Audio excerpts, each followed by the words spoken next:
and welcome to Third Eye Thinkers. I'm your host, Megan Benanti. And I'm Michelle Welch. And today we're going to talk about protection and how to help protect yourself in the spirit world and when you're connecting with your guides. Yeah. So we were talking about topics, actually, and there's so many to choose from. So we kind of started talking about the things that come up most with clients, or actually clients and also in my store, Soultopia. Yeah.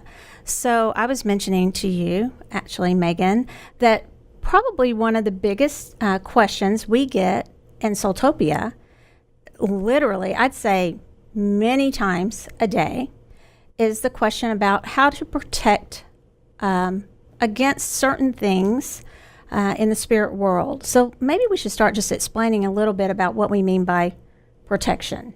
Okay. Well, to me, one of the big things with protection is going to be just having good, healthy boundaries. And in general, I sort of set myself up energetically on a daily basis so that I don't have a lot of anything kind of broken down. But there's a lot of traditional methods that you can do to help protect yourself, and we'll talk about some of those. Do you have like a basic regime you do in the morning or during the day that help you to kind of protect? I do. Well, let me say this. I've gone through a myriad of different routines. So the answer is yes, but it's evolved. Okay, good. So I've done everything, which I will talk about, but from, putting protection around myself, a bubble or a hedge of protection, or, a lot of visualization, to I've come around and using a bunch of tools, because I've said before I like using different tools such as crystals and things like that. Right. But and then I've kind of come to the conclusion that I also believe in just raising my vibration. And the light that I have as much as I can, because I believe that love and light will overcome anything that's coming at me. Yeah. But we'll talk about that too, and I'd like to get into that as soon as possible, because we've talked about that a lot this week, how sometimes there are things that come out at us, especially when we're doing this type of work, or anybody, when we're dealing with anything. I always pick on certain stores, but when we're going in stores, or I'll use even a pawn shop, okay? I'll send a lot of my students to pawn shops to practice, holding things or touching things where you feel a lot of energy. And it's a lot of discouraging or maybe desperate energy sometimes, because people are getting rid of things because they need money. And so they may pick up on certain energy. And they may not even know why. So a lot of times that's a great place to learn to protect your energy is going in those places. For one thing, I think that what we don't always realize is that we are always in each other's auric fields. Like right now, we are in each other. Our heart fields are in connection, and probably our brains. Okay, but heart auric fields go out really far, and depending on the person, they go out, like the Dalai Lama's, I've said, his goes out really far, His Holiness the Dalai Lama, and our brain auras go out very far. So when people think, I don't want to hug somebody because I might get in their space, well, we're already in their space because we're in each other's auric fields. So to answer your question, yes, I do protect sometimes, and I say prayers of protection and call on Archangel Michael for protection, but sometimes I forget. And when I forget, sometimes I realize I forgot.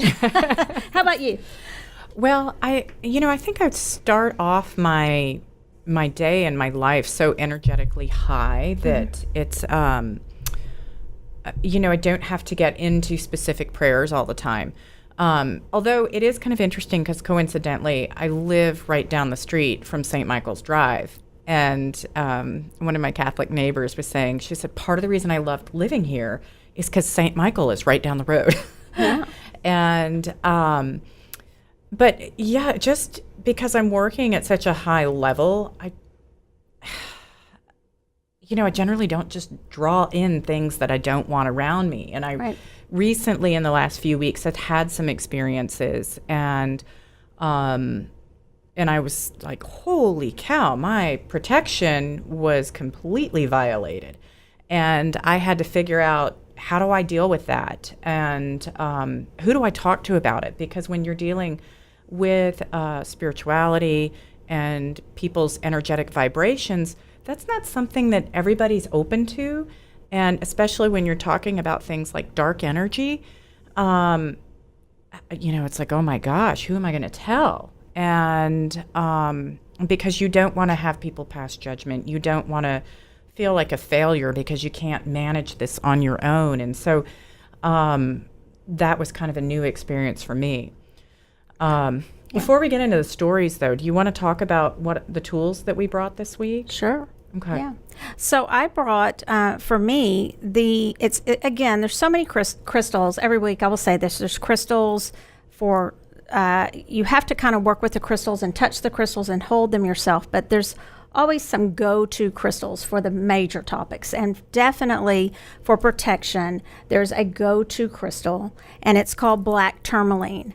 And I believe we have a graphic of that to show for those of you that are watching, but I will describe it for those of you that are just listening. It is a black. Now, tourmaline comes in different colors, but so when it's black tourmaline, it's called schorl. It's SCHORL.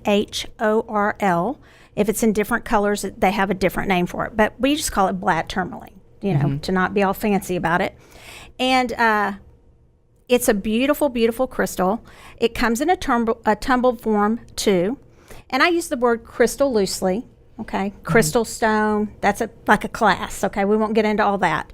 But the great thing about black tourmaline is not only does it ward off negativity, it actually will absorb it and deflect it. So deflect it and absorb it, either one. So I recommend putting it at your front door, putting it in an office, if there's some unpleasantness in an office, putting it at the front door of your home, wearing it. I have it on my ring. I usually wear it, maybe on a pendant. Here's a pendant that's set in sterling silver with a labradorite on top. Yeah, I usually wear it in bracelets. Energy doesn't disappear. So that's what energy, you can get it to go somewhere, but it's always going to go somewhere else, right? So it's funny to me when I see healers snapping their fingers. They'll snap their fingers like they're snapping energy onto the floor when they're clearing you, or they're like brushing their hands like they're clearing it.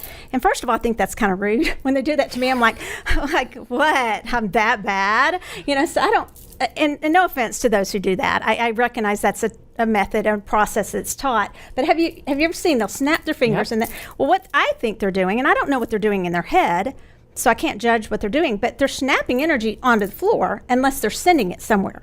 So black tourmaline will take that and recycle it for good. So will Gaia, the Mother Earth, will recycle that energy for good, or if you send it to the light.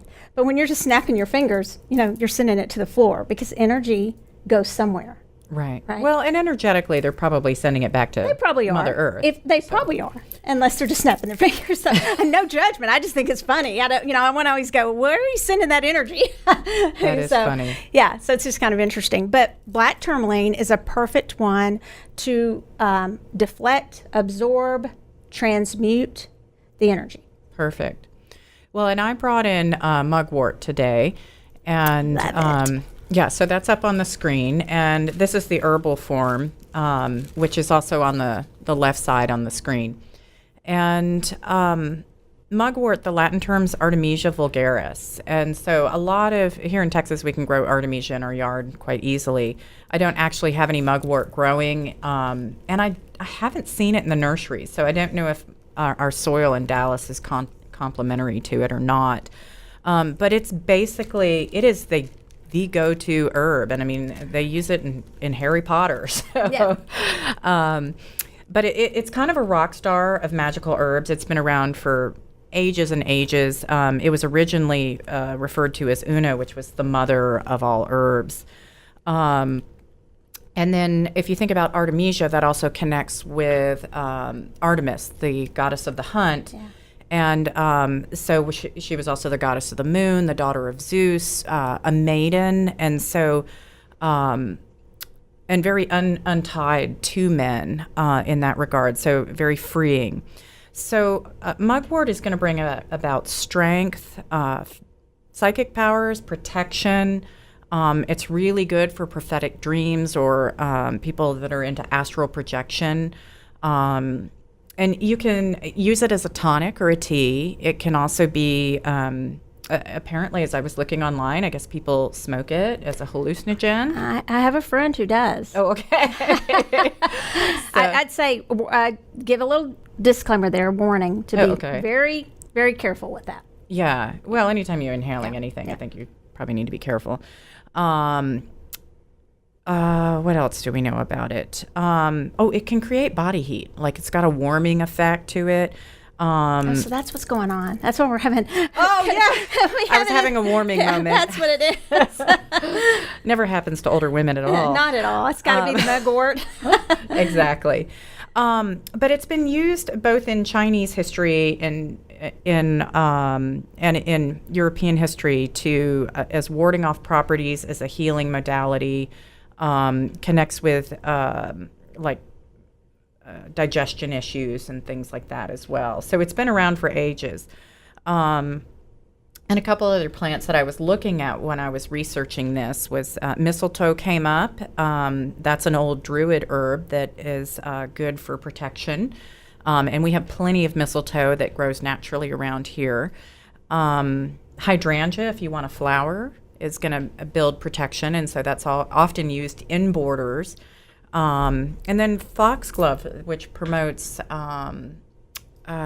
courage. And so that's going to help balance out your chakra and create protection there.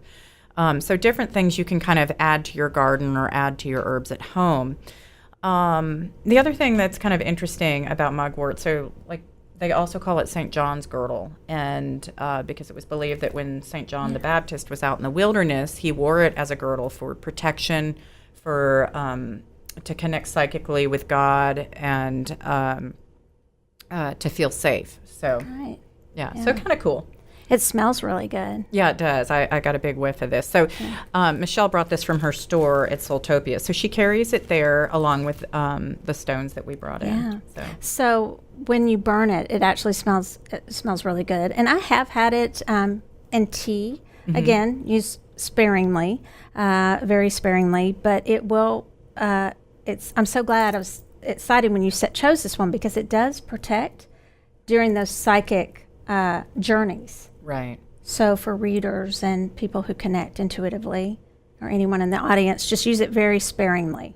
Okay. Yeah. Awesome. But I love it. Yeah. Good. It smells really good.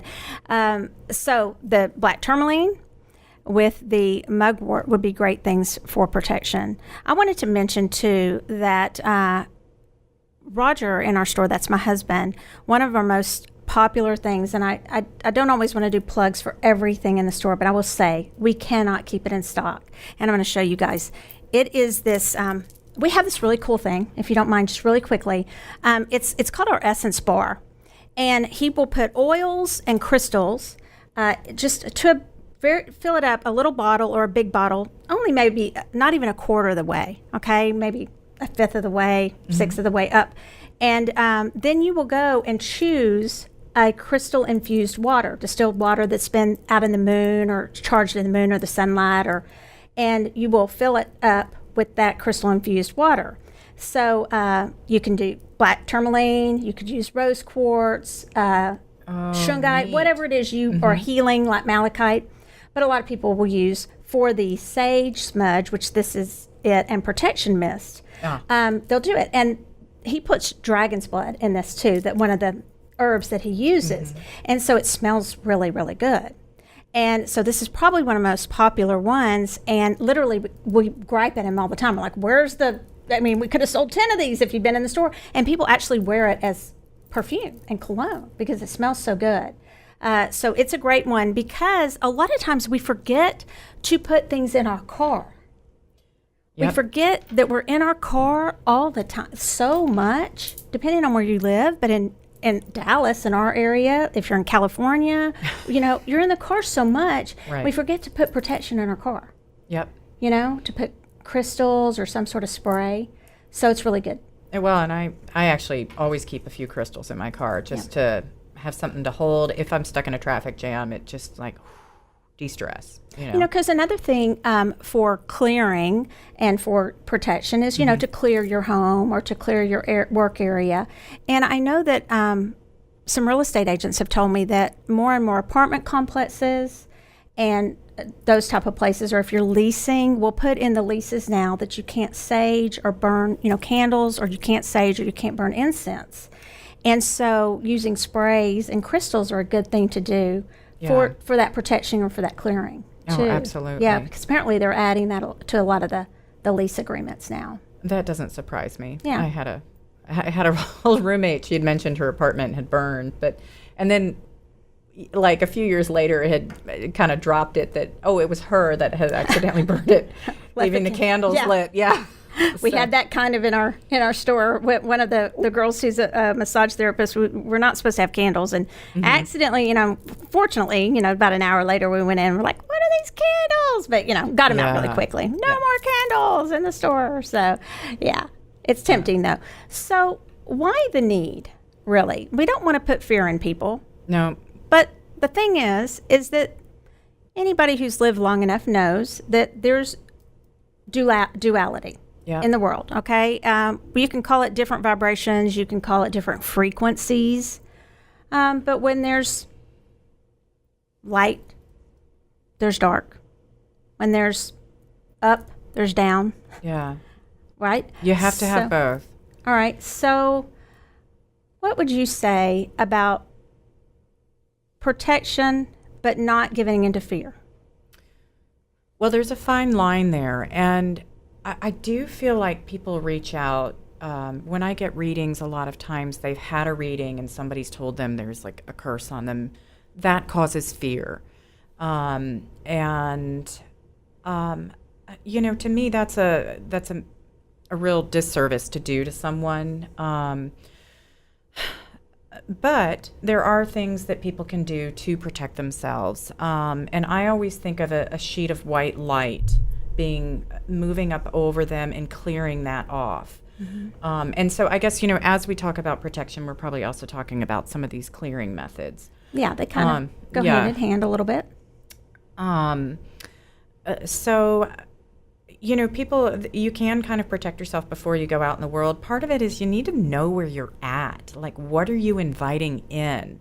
If you're feeling needy, and we all go through those spells where we feel super needy, that means you're probably going to be asking, your body, your energy is asking for help. And so anything can come into that when you're like in that state.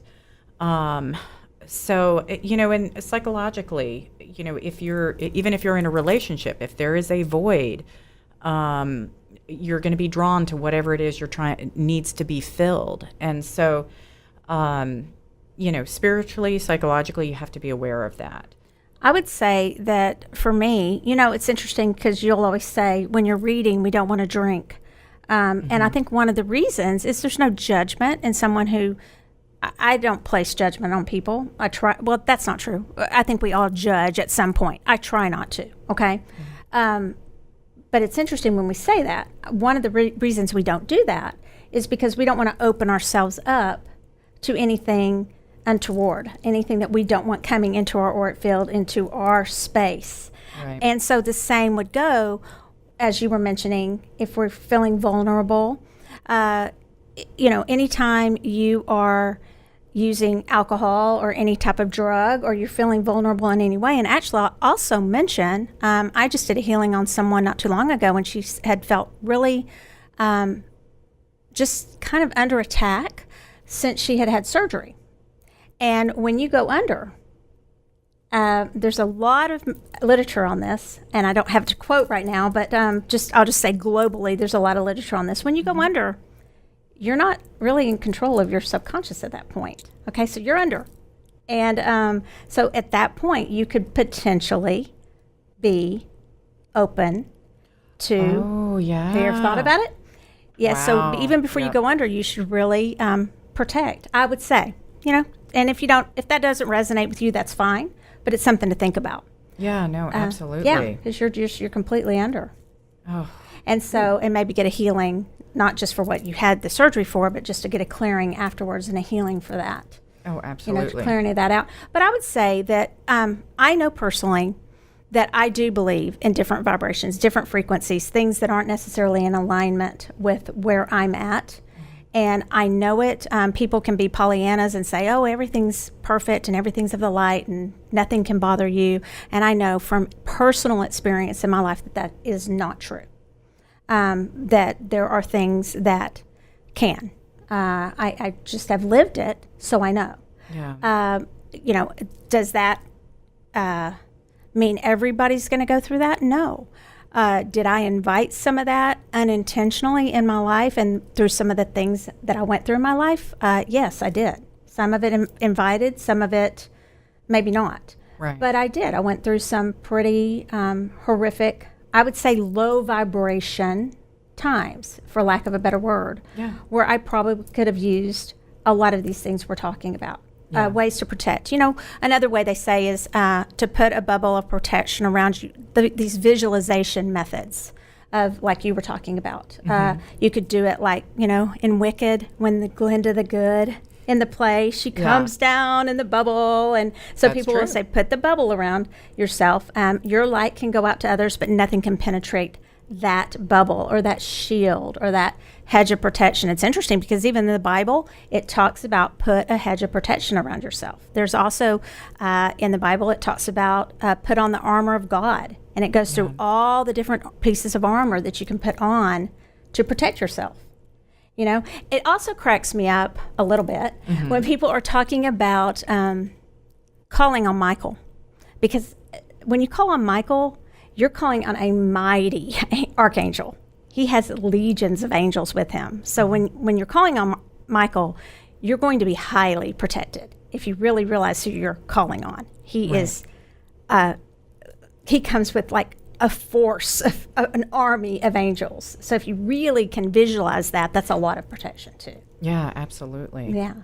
Well, I have to admit, I was more of the Pollyanna theme because I've had bad things happen in my life, but I really cracked it up to it's bad things happen to good people, and that's part of how we roll.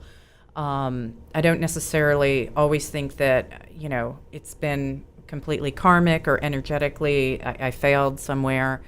And so, just with my recent experience, I had a person come in that was an extremely powerful dark energy, and I was kind of blown away at first.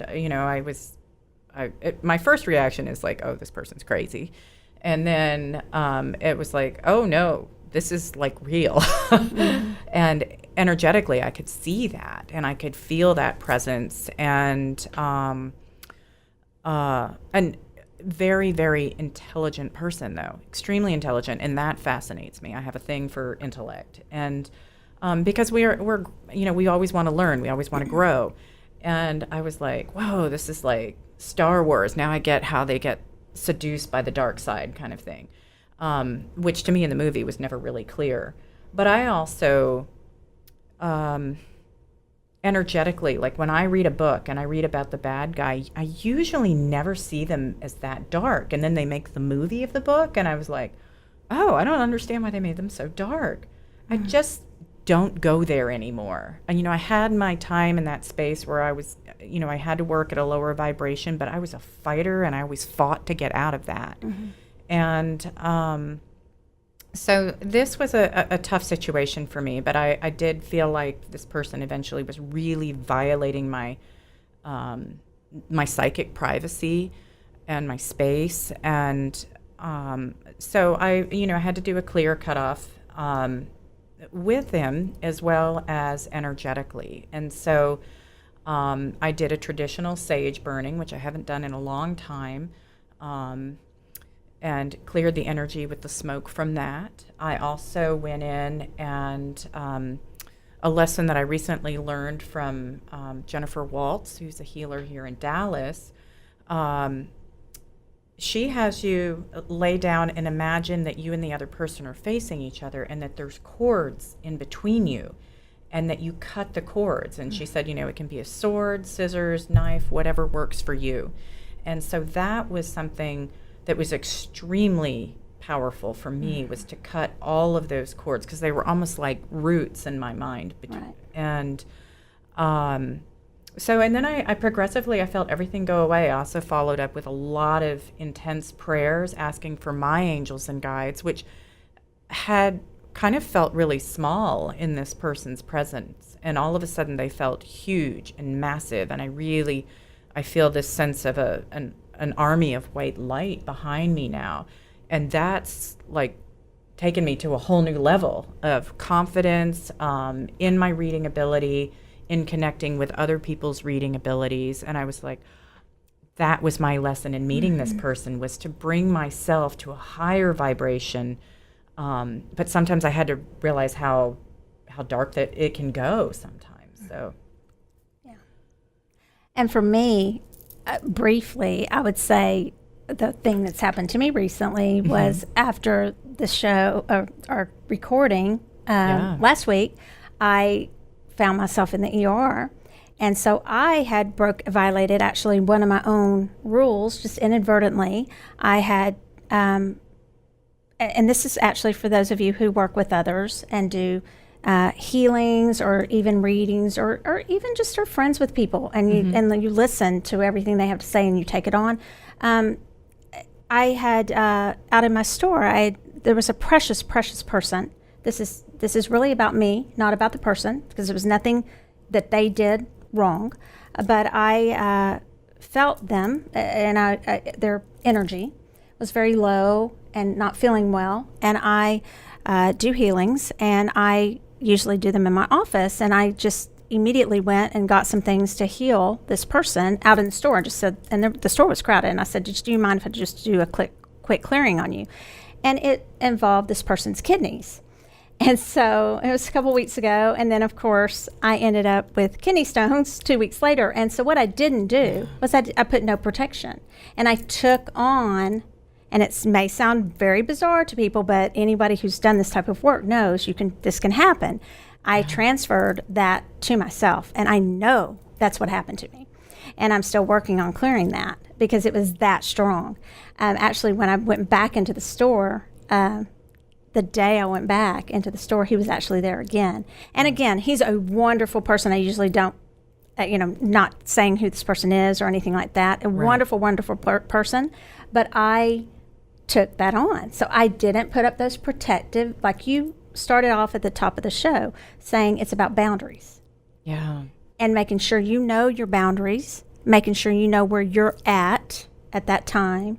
Are you checking in with yourself and making sure you are okay and you're strong and what you can handle? And are you keeping to your boundaries? Yeah. Well, and even if you're not healing someone else, but you're going into your day, you're going into the workspace, exactly, on a date with someone new, boundaries are going to be something that are really important to have. And part of growing up is learning to develop those. In your 20s, you do a lot of those, oops, I'm not doing that again. And a lot of that is from not having those boundaries there. And so you learn to develop them by basically stumbling and tripping through it. That's the good thing about being old, having wrinkles and having boundaries. Well, yeah, for the most learning part. New boundaries. Right. And that's something, we always have to reinvent these things. We're always going to end up with mistakes and have to go back over them. Yeah. So. But fortunately, we have some tools to use and try out different ways. But the biggest thing is to be in touch with yourself in the sense of knowing yourself and what you can handle. Yeah. Because some people can handle, and I'm going to just say lower vibrations more, and they're called to be around friends like that, in a sense of to help those people. You don't want to just say, I'm never going to at all in my life be around somebody. I'm not going to take their phone call. That friend who always, I call it, vomits on me every time they call. I'll warn you. Okay, Megan, I'm calling you, and just by the way, I'm about to vomit all my problems on you. Right. That we call them psychic vampires coming. Just like suck us dry of all our emotional. I'll say, okay, I'm really in a bad place. I'm about to vomit on you. But we don't want to just always cut those people out of our lives Right. because they're not always doing that. It may just be one time that they need someone to talk to, but that's when you want to put up that protection. Yeah, absolutely. Yeah. So, do we have time for any readings today or question answering? It Or looks no? like we're about at the end for today, Okay. but we can look at doing that next week for sure. Okay. So, Yeah. well, thank you for joining us. Yes. Thank you for joining us, and keep third eye thinking.